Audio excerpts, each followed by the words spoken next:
नमस्कार, आप देख रहे हैं DW समाचार। यादगार रहा उत्तराखंड में राष्ट्रीय खेलों का समापन समारोह। सुनहरी यादें और मेघालय में मिलने का वादा कर विदा हुए खिलाड़ी। उत्तराखंड के कुमाऊं के प्रवेश द्वार हल्द्वानी में शुक्रवार 14 फरवरी की शाम इतिहास के पन्नों में दर्ज हो गई। उत्तराखंड में पहली बार आयोजित 38वें राष्ट्रीय खेलों का हल्द्वानी में यादगार समापन हुआ। दूसरे प्रदेशों से आए सैकड़ों खिलाड़ी, कोच और आयोजक सुनहरी यादें लेकर विदा हुए। 18 दिन रहने के बाद उत्तराखंड से जाने पर सभी के चेहरों पर मायूसी दिखी, लेकिन इस उम्मीद के साथ कि अगले साल 2026 में मेघालय में होने वाले 39वें राष्ट्रीय खेलों के आयोजन में फिर मिलेंगे। वहीं दूसरी ओर धामी सरकार ने राष्ट्रीय खेलों में भाग लेने वाले खिलाड़ियों की आवभगत में कोई कमी नहीं की। राष्ट्रीय खेलों की ओपनिंग सेरेमनी 28 जनवरी को राजधानी देहरादून के अंतर्राष्ट्रीय स्टेडियम में हुई थी। इस खेल के आयोजन में देश भर के खिलाड़ियों ने अपनी प्रतिभा का प्रदर्शन किया। उत्तराखंड के खिलाड़ियों के लिए भी ये राष्ट्रीय खेल मील का पत्थर साबित हुए। नेशनल गेम्स की क्लोजिंग सेरेमनी को भव्य बनाने के लिए धामी सरकार ने विशेष तैयारी की। राष्ट्रीय खेलों का समापन समारोह हल्द्वानी के गौलापार स्थित अंतर्राष्ट्रीय क्रिकेट स्टेडियम में आयोजित हुआ, जिसमें केंद्रीय गृह मंत्री अमित शाह बतौर मुख्य अतिथि शामिल हुए। इसके साथ ही केंद्रीय खेल मंत्री मनसुख मांडविया, मेघालय के मुख्यमंत्री कोंगकल संगमा और उत्तराखंड के मुख्यमंत्री पुष्कर सिंह धामी मौजूद समेत कई दिग्गज मौजूद रहे। समापन समारोह में हल्द्वानी का अंतर्राष्ट्रीय क्रिकेट स्टेडियम खचाखच भीड़ से भरा रहा, जिसमें हजारों की संख्या में लोग मौजूद रहे। समापन समारोह को यादगार बनाने के लिए भव्य कार्यक्रम आयोजित किए गए। कार्यक्रम में सुखविंदर, कुमाऊनी अभिनेत्री श्वेता महारा और दिगारी ग्रुप ने अपनी प्रस्तुतियां दी। भारतीय ओलंपिक संघ की अध्यक्ष पीटी उषा ने उत्तराखंड में हुए 38वें नेशनल गेम्स की समापन की घोषणा की, जिसके बाद राष्ट्रीय खेलों का ध्वज उतारकर 39वें राष्ट्रीय खेल के लिए मेघालय के सीएम को सौंपा गया। समापन समारोह के दौरान केंद्रीय गृह मंत्री अमित शाह ने खिलाड़ियों को सम्मानित किया। 38वें राष्ट्रीय खेलों में नंबर 1 पर स्पोर्ट्स सर्विस कंट्रोल बोर्ड रहा, जबकि दूसरे नंबर पर महाराष्ट्र और सेकंड रनर अप हरियाणा रहा। हल्द्वानी में क्लोजिंग सेरेमनी के दौरान अमित शाह ने भारत माता के जयकारों के साथ अपने संबोधन की शुरुआत की। अमित शाह ने उत्तराखंड के चारों धामों को भी नमन किया। शाह ने राष्ट्रीय खेलों के आयोजन पर उत्तराखंड सरकार की जमकर तारीफ की।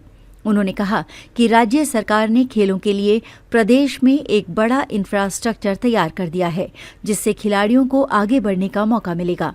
इस दौरान अमित शाह ने मुख्यमंत्री पुष्कर सिंह धामी को देवभूमि के साथ खेल भूमि बनाने पर बधाई दी। शाह ने कहा कि अब ये देवभूमि खेल भूमि के नाम से भी जानी जाएगी। राष्ट्रीय खेलों में उत्तराखंड ने भी शानदार प्रदर्शन किया है। उन्होंने कहा, उत्तराखंड नेशनल गेम्स में 21वें नंबर से 7वें नंबर पर पहुंचा है।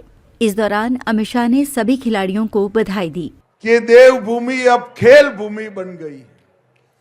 मैं आज मेरे सामने जो युवा है, विद्यार्थी है, खिलाड़ी हैं, उनको मैं कहना चाहता हूं कि महज राष्ट्रीय खेलों के आयोजन से देवभूमि खेल भूमि नहीं बनी।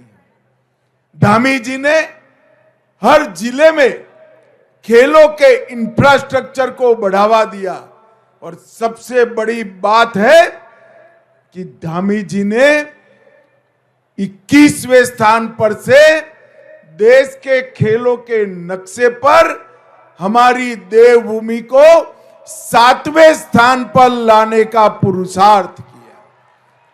और ये विजेता खिलाड़ी जो इतने सारे मेडल पहली बार उत्तराखंड में जीत कर आए हैं, इन्होंने देवभूमि को खेल भूमि बनाया है। मैं सभी देवभूमि के खिलाड़ियों को, जिन्होंने देवभूमि को खेल भूमि बनाने का यत्न किया है, वो सभी को बहुत बहुत शुभकामनाएं, अनंत अनंत शुभकामनाएं देना चाहता हूं। वहीं मुख्यमंत्री पुष्कर सिंह धामी ने कहा कि ये उत्तराखंड के लिए गर्व की बात है कि हमें देवभूमि में राष्ट्रीय खेलों के आयोजन का मौका मिला, जिसका राज्य सरकार ने सफल और भव्य आयोजन कराया है। इसके लिए मुख्यमंत्री पुष्कर सिंह धामी ने केंद्र सरकार का आभार जताया। मुख्यमंत्री ने कहा कि इस राष्ट्रीय खेल में देहरादून, हरिद्वार, रुद्रपुर, हल्द्वानी और ऋषिकेश जैसे मैदानी शहरों के साथ ही अल्मोड़ा, पिथौरागढ़ और टिहरी जैसे सुदूर पहाड़ी स्थानों में भी खेल स्पर्धाएं आयोजित की गईं। चकरपुर जैसे एक छोटे से कस्बे में भी राष्ट्रीय खेलों की प्रमुख स्पर्धा का आयोजन हुआ। राष्ट्रीय खेल में जितने भी वाटर स्पोर्ट्स के इवेंट हुए, सभी को उत्तराखंड की हाई अल्टीट्यूड पर स्थित झीलों एवं नदियों में आयोजित किया गया। इन खेलों के आयोजन के लिए अस्थायी निर्माण की बजाय प्रदेश के विभिन्न स्थानों पर स्थायी स्पोर्ट्स इंफ्रास्ट्रक्चर विकसित करने का प्रयास किया गया। भारत में पहली बार राष्ट्रीय खेलों को ग्रीन गेम्स की थीम पर आयोजित करते हुए पूरे आयोजन में प्लास्टिक का कम से कम उपयोग करने के साथ ही बिजली के लिए सोलर एनर्जी का उपयोग भी किया है। खेलों के दौरान जहां एक और खिलाड़ियों को मेडल को ई वेस्ट और खेल किटों को रिसाइकिल्ड पदार्थों से तैयार किया गया है, वहीं ट्रांसपोर्टेशन हेतु ई वाहनों का प्रयोग भी किया गया है। इन सभी नवाचारों के साथ पर्यावरण के प्रति अपनी प्रतिबद्धता को और अधिक मजबूत करते हुए 2.77 हेक्टेयर वन क्षेत्र को खेल वन के रूप में स्थापित करने का निर्णय लिया गया है। प्रत्येक पदक विजेता खिलाड़ी के नाम से रुद्राक्ष के 1600 पेड़ लगाए जाएंगे। इस बार के राष्ट्रीय खेलों में देहरादून, हरिद्वार, रुद्रपुर, ऋषिकेश, हल्द्वानी जैसे मैदानी शहरों को साथ ही अल्मोड़ा, पिथौरागढ़ और टिहरी जैसे सुदूर पहाड़ी स्थानों के में भी खेल प्रतिस्पर्धा आयोजित की गई। इतना ही नहीं, इस बार चकरपुर जो कि एक सीमांत क्षेत्र जैसे छोटे से कस्बे में भी राष्ट्रीय खेलों की प्रमुख स्पर्धा का आयोजन हुआ। यह संभवतः पहली बार हुआ कि राष्ट्रीय खेलों में जितने भी वाटर स्पोर्ट्स के इवेंट्स हुए, उन सभी को उत्तराखंड की हाई एल्टीट्यूड पर स्थित झीलों एवं नदियों में आयोजित किया गया।